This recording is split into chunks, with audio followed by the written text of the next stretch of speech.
Welcome back to the Maximum Lawyer Podcast. I'm Jim Hacking. And I'm Tyson Mutrix. What's up, Jimmy? Well, Tyson, I'm excited about our guest today. I'm excited about the topic. We are talking today about podcasting, which surprisingly, we haven't spent much time on our podcast talking about podcasting. So I'm excited to get started. I very much am so as well. So let me introduce our guest today. It's Robert Ingalls, is a recovering attorney, professional speaker, and the founder of LawPods, one of the first podcast production and marketing agencies for law firms. At LawPods, Robert and his team help some of the premier law firms in the world launch and grow branded podcasts that build relationships, boost SEO, it's important, and drive revenue. Robert, welcome to the show. Gentlemen, I am so happy to be here, and it always makes me happy when I'm on a podcast and I see sexy mics in the host's face. Like, it's a nice MV7 you got there. I like it. Very nice. Well, that's great. I had somebody set it up, and I like our mics. Tyson just got a new mic, so it definitely sounds better for both of us. Robert, why don't you tell us a little bit about your legal career and maybe how that led into the podcasting world? Yeah, I think the big takeaway is it was bad, and I'm a much better podcaster. But I'm one of those people, I think, that went to law school for the wrong reasons. As weird as this sounds, it seemed like the easy path. I went to school. I was pretty good at school. I went to more school. And then when I was done with school, it was like, well, let's go do some more school. That seems like a good idea. And I was always interested in the law. I was one of those kids that like to argue, so grown-ups like to tell them they should be a lawyer. And I got through law school. I started practicing. I started out in criminal defense because I was very idealistic, like I think a lot of lawyers are. And I found out really quickly that was not the place for me. I can't compartmentalize anything. Like, I bring my whole me everywhere. And I would come home and just lay in bed at night, just not able to sleep based on the things I felt like I was doing. I felt like I was the bad guy in somebody's movie all the time. And so I kind of danced around into different things, did some general litigation, really like trial, but I think that just speaks to me really liking when everyone shuts up and lets me talk for a while. And so finally I started a family and realized I don't want to be this person. I'm stressed out, I'm overworked, I'm anxious all the time. And I had been doing a lot of marketing at the firm. I enjoyed that. So the long story short there is I grabbed a full-time job at a bank and started building this.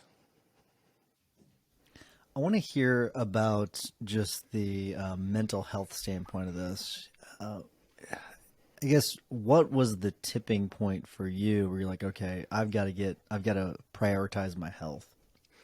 I mean, I've told this story a lot, but it really does come down to 6 words. And those 6 words were, I want to have a baby. And I had been married just a few months. Maybe we would have a baby, maybe we wouldn't. That was the pre-marriage conversation. And literally a few months after we got married, my wife walks in and says, I want to have a baby. And I said, when? And she said, now. And I said, like, now? And she said, well, I've been taking my temperature and I think now is good. And after I had a proper freak out, mostly unbeknownst to her, I just really started taking stock of my life. And I didn't realize how bad my mental health had been at that point. And I started thinking someone might live here next year. I'm going to be their primary role model. I'm going to have to support them.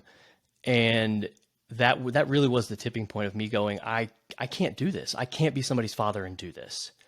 And at that moment, I sat down and I made a list. I still have that list on my desktop that I made in 2015. And at the top of that list was money management, because I was just terrible at money management. And that I read a book on it. That book said, listen to our podcast. That was the first podcast I ever listened to. And I bought this mic within 30 days. Thankfully, it worked out. It was not a cheap mic. But mental health is something that I really care deeply about. It's I've talked about it on mental health podcasts for bar associations. I give CLEs on it. It's something that lawyers really struggle with that I definitely want to use this next part of my life to be a resource to help there. That's fun thinking about the first podcast we listened to. The first podcast I listened to was This Week in Google by a guy named Leo Laporte, who has a whole podcasting empire out in California, and he has a studio in his garage, and I was like, boy, it'd be nice to have a podcast one day. So it's great that you sort of swung into action. What did your spouse think about you wanting to give up the law to go do podcasting or other stuff? I mean, I'll tell you, she was incredibly supportive. It's not to say that she didn't kind of have an eyebrow arched at me, but she never said don't do it. She never questioned what, like, she never really came to me and said, I don't think you should do that, because she married a lawyer. And like within just a few months, I was starting to completely divert my attention into other things. I went face first into podcasting. I loved it. And had nights and weekends, I was recording with my friends, learning how to use mixing boards, just all in. And was telling her right away, like, I don't think I want to practice law anymore. And she was so supportive, whatever it is that you want to do. I mean, while reminding me that we were trying to have a baby.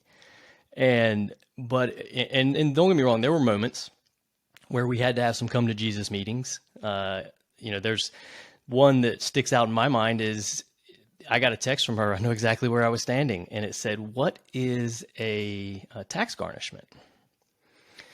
And yeah, so my money management was so poor at that point that my wife is getting her wages garnished for my unpaid tax bills. And she basically at that point was like, look, I know you're chasing your dreams and all of these things, and I want you to be happy, but we now have an infant. You got to get it together.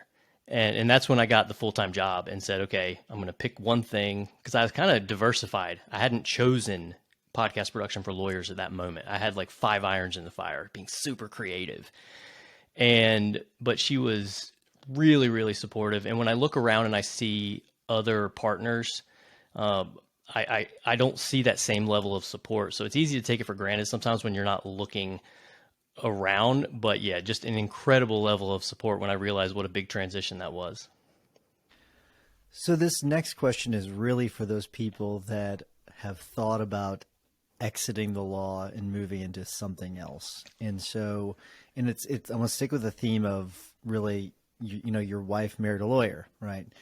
What did your colleagues, what did your friends, what did your family think about you leaving the law to focus on podcasting?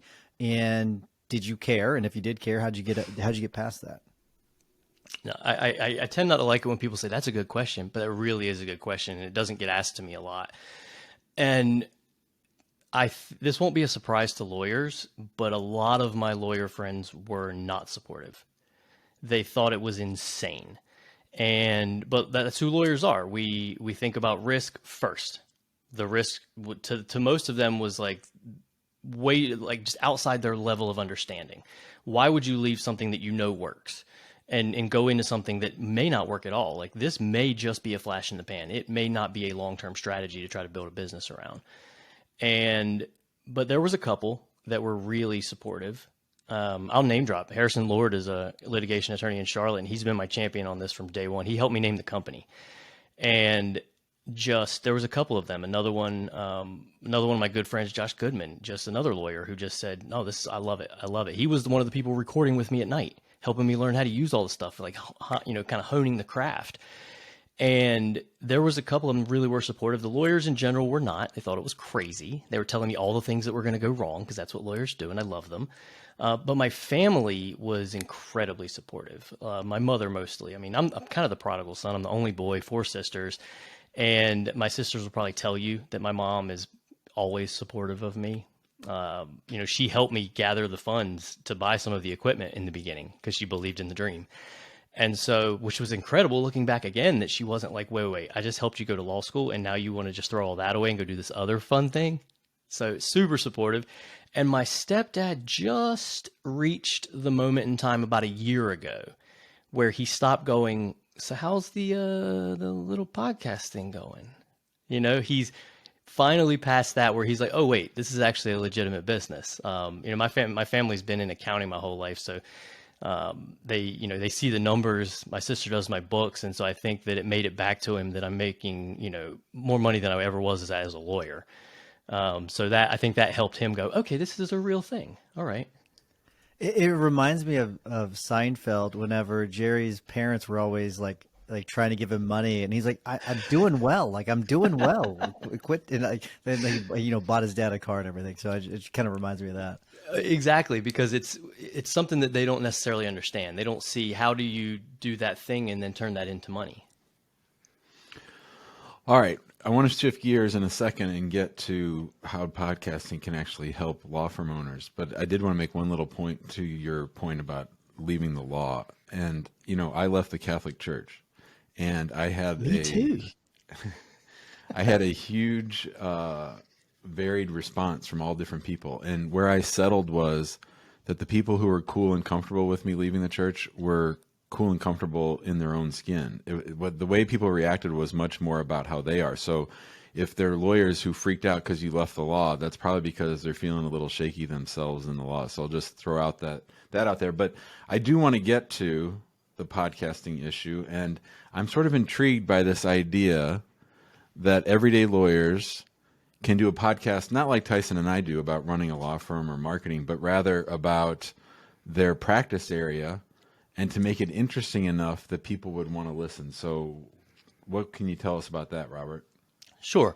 One of my biggest obstacles in the beginning is helping reframe the way that lawyers are thinking about the purpose of the podcast. And a lot of them will think, how do I make something somebody would want to listen to? And I don't think that you need to think too much about that for most lawyers. Like, let's take PI attorneys, for example. We have a lot of attorneys in the injury space, and they will say, I want to have a podcast, but that's kind of as baked as the idea is. And they're thinking they're going to have a podcast where they talk about things that are interesting, that will be more of a branding tool for them. People will know them as the people who talk about the interesting thing, but they're also lawyers. And for most lawyers, that's not going to be the way we want to go. We're trying, when somebody shows up to a PI attorney's office, to a PI attorney's website, something happened. It's probably bad to them or someone they love. And they have questions. And our job is to answer those questions. That's why we're making that content. That's why we're writing all of those posts. That's why we're making social media videos. We are trying to let them know who we are a little bit while answering their question, making them feel better, making them feel a little bit more comfortable about the bad thing, and letting them know we're the experts. We know what we're talking about, and get to know us, like us, and trust us a little bit.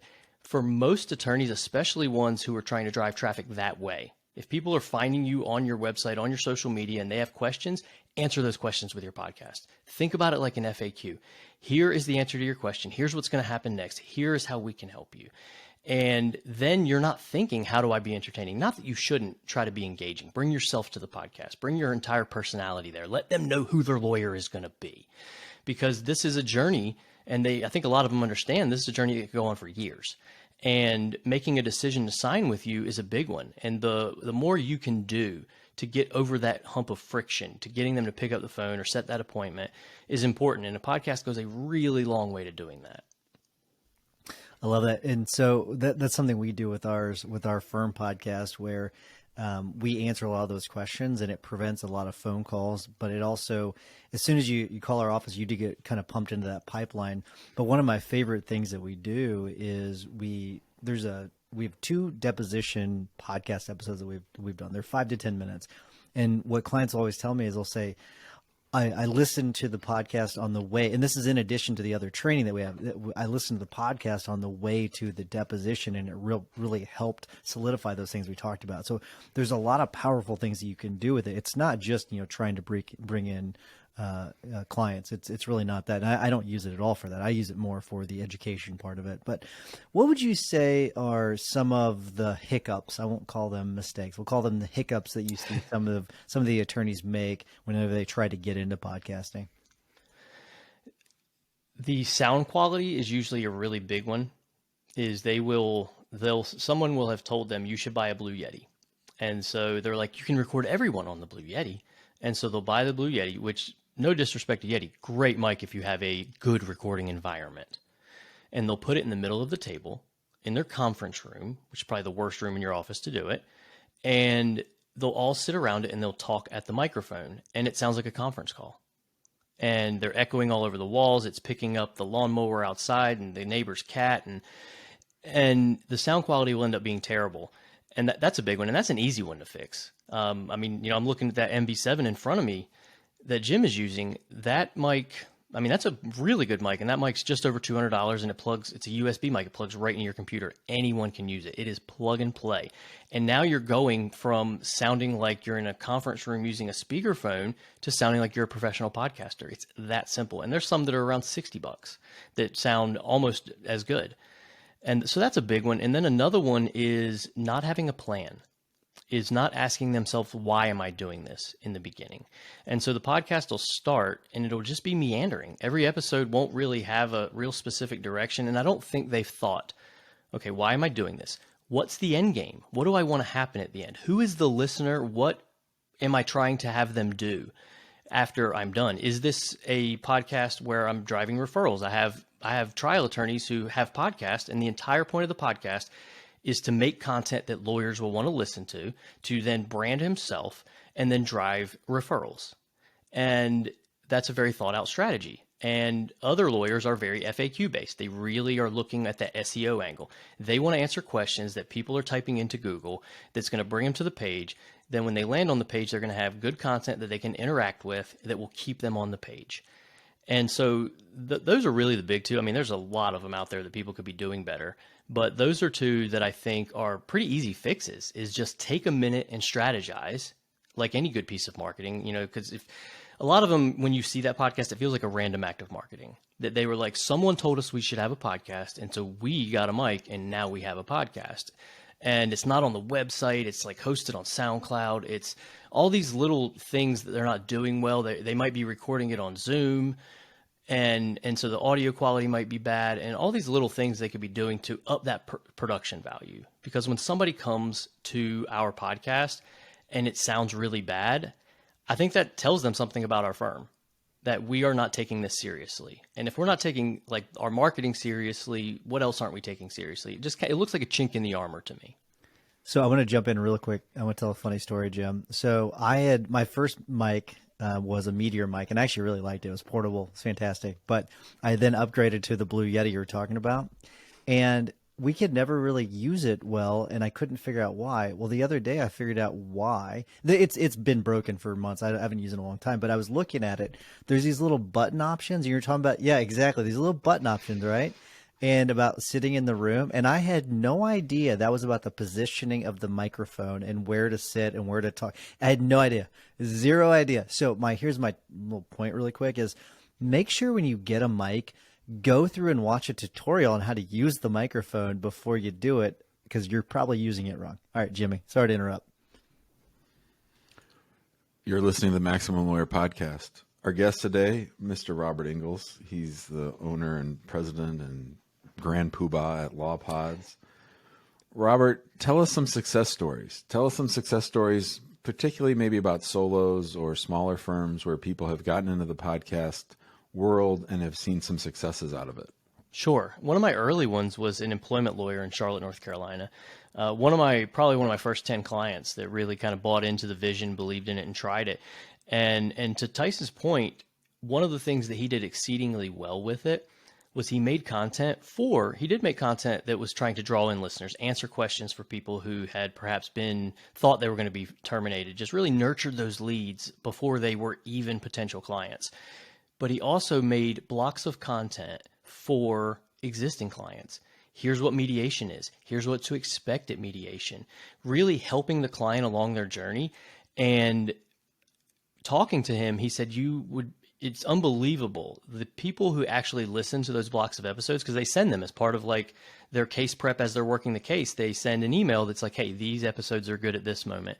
And he said the amount of time that we had to spend opening their file went down significantly as opposed to the people who were not using those resources, because a lot of the questions that they would then call the firm and ask questions and want to figure things out were being answered for them.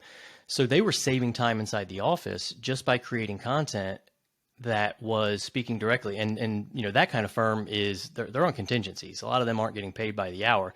And so saving is really, really helpful. And then from the perspective, like when you look at injury firms, I have an injury firm that has been using these as a way to capitalize on their existing SEO spend. And we work closely with the SEO company to make sure to think about what kind of content are we making, where are we placing it, what kind of keywords are we using. And the their SEO has grown significantly. And because we're working with the SEO firm, we're able to actually see those numbers a little bit closer and see who's doing what kind of content they're interacting with in a much more granular way than you might from just a podcast platform. I love that. Let me ask you something. I think I remember 10 years ago, roughly 10 years ago, actually it wasn't 10 years ago, maybe it was less than that. John Lee Dumas, I saw him speak at Icon, and, this was before really podcasting caught on, and then it rapidly caught on, and, it's a massive market now. Where do you think podcasting is heading, and are there things around the corner that we can get ahead of?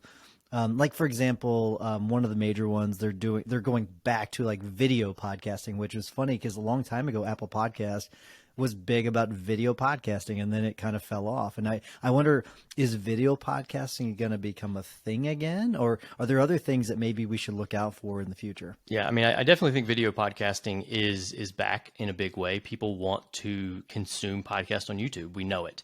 We're seeing it in the numbers. I mean, the most recent poll I saw was 25% of listeners want to listen on YouTube. And a lot of that reason is they're listening at their desk, and they're able to bring it up and listen to it while they're doing other stuff. And having that video angle there is really nice as well. Even if people aren't constantly on the tab consuming the video, it's still very good from a branding perspective. But people want it on YouTube. People want that video angle, and they want to be able to interact with it. I mean, you're seeing Spotify is going all in on that too. Like on Spotify, you can now upload your video and audio and switch back and forth. So if you're watching a podcast on your player, like Joe Rogan's the most famous podcast. If you go and pull up his podcast, you can watch it on your screen, and then you can just close your screen and it just goes right to audio. Now you're listening to the audio. And I don't think that's going anywhere. I think, I'll tell you with audio specifically as well, until Elon figures out how to beam the information directly to our neural link, I think audio is going to be the future. When it first started to blow up, I think a lot of people said, oh, that's cute. It's like vinyl, right? It's so cute that the audio is coming back. I love to listen to audio, but it's real. We've seen it. It's not this. When you look at the numbers every single year across every demographic, up, ever listened up, monthly listening up, my favorite weekly listening, people who have made it a habit, up every single year. And the reason is, I heard Gary Vee say this for the first time. It does what no other form of marketing can do. It sells you time. It doesn't say stop what you're doing and read. Hold on, watch this. It says, what are you about to do? I'm coming with you. Just press play. Let's go do it. Let's go learn while we're at the gym. Let's go get entertained while we're walking the dog. Let's consume whatever information and entertainment we want to on our own time without having to divide our attention significantly while we're driving. Road trips are the best. Like, I get texts from my friends all the time. Hey, I'm going on a road trip. Send me some episodes. What should I listen to? Like, what do you think is good that will keep me for 8 hours on the road? And so I don't think audio is going anywhere. And it's so easy to consume that people really enjoy it. And let's look at lawyers specifically. Someone can go to your website, they have some questions, and you've got several different episodes pertaining to their exact situation. Now, instead of having to spend another 30 minutes on your website, reading through your information, watching your videos with all your books, they can just click a button. Now they're in their podcast player. They can put it in their pocket, and they can keep living their life, keep doing whatever it is that they're doing while they're getting to know you a little bit better. They're getting the information that they wanted.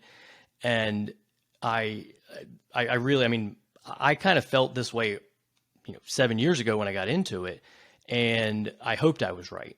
But it's not a hope anymore. Like, it's clear. The evidence is showing that this is what consumer behavior is shifting to. People are starting to use podcast platforms as a way to get news and as a way to get current information. And those search engines in the podcast platforms are getting more advanced every day. Google's obviously leading the charge, being, the king of search over there. But Google Podcasts, they're thinking very much about the search engine inside Google Podcast as a way to deliver information to people. So consumer behavior is shifting there as well, and I'm really excited to see where that goes. I have a little anecdote on John Lee Dumas that was funny for me. He's one of the first podcasts I listened to, and I went to a podcast conference for the first time. I'm sitting in the room, and I heard him in the back of the room, and it was surreal to hear someone I'd probably listened to for 100 hours just like behind me. And then my second thought was, man, he talks really slow in person. And then then immediately after I was like, oh, I listen on 2X. So I'm used to him like go, go, go, go, go.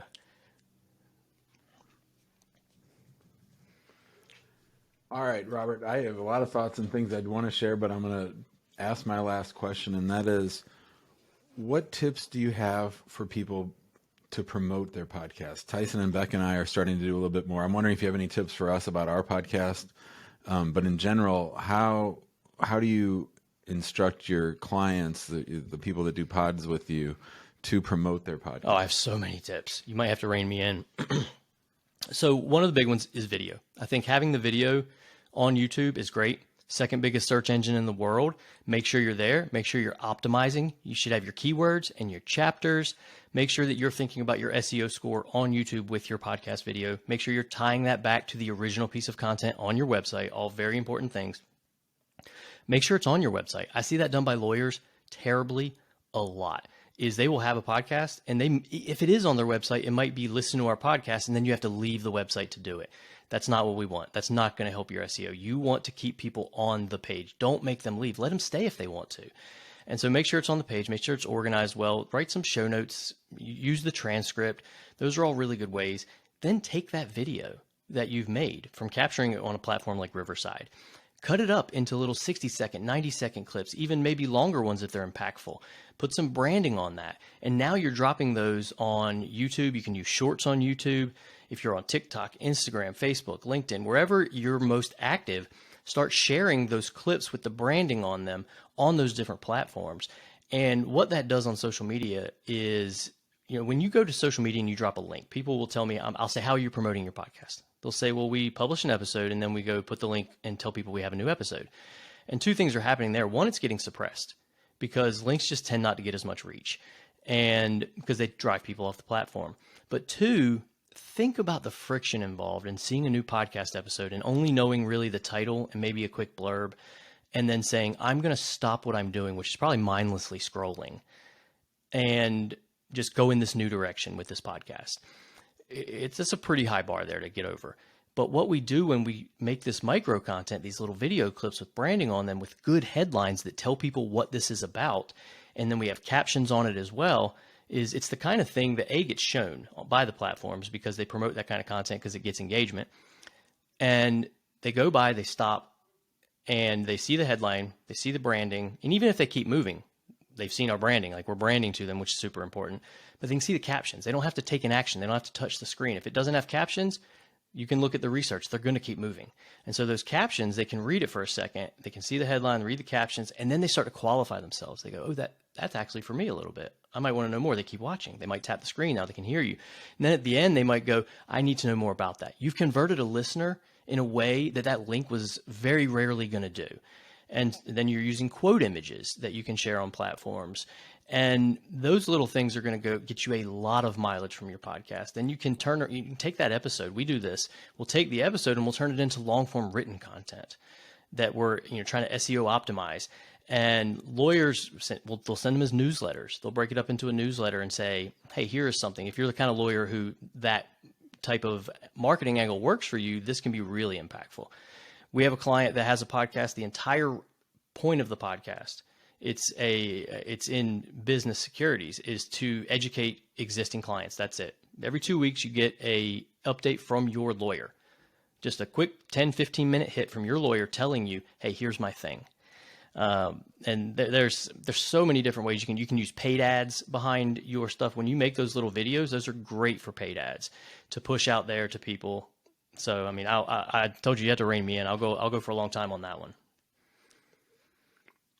No, that's great. It's kind of like using it like Jim's newsletter in a way. That's pretty cool. And it's a great idea. All right. We do have to wrap things up though. We are over time, but it's, as long as you're okay with it, we're okay with it. I'll do that too. Yeah. Fantastic. And it's great. It makes a good guess. So, I'm going to wrap things up. Remind everyone to join us in the big Facebook group. Just search Maximum Lawyer in Facebook. Make sure you also like us on Instagram. Follow us on Instagram, all the other major platforms. We have some cool social media stuff going on there as well. And if you're interested in a more high-level conversation, join us in the Guild. Go to maxlawguild.com. And as you're hearing our tips and our hacks, if you don't mind giving us a 5-star review. We would greatly appreciate it. Jimmy, what's your hack of the week?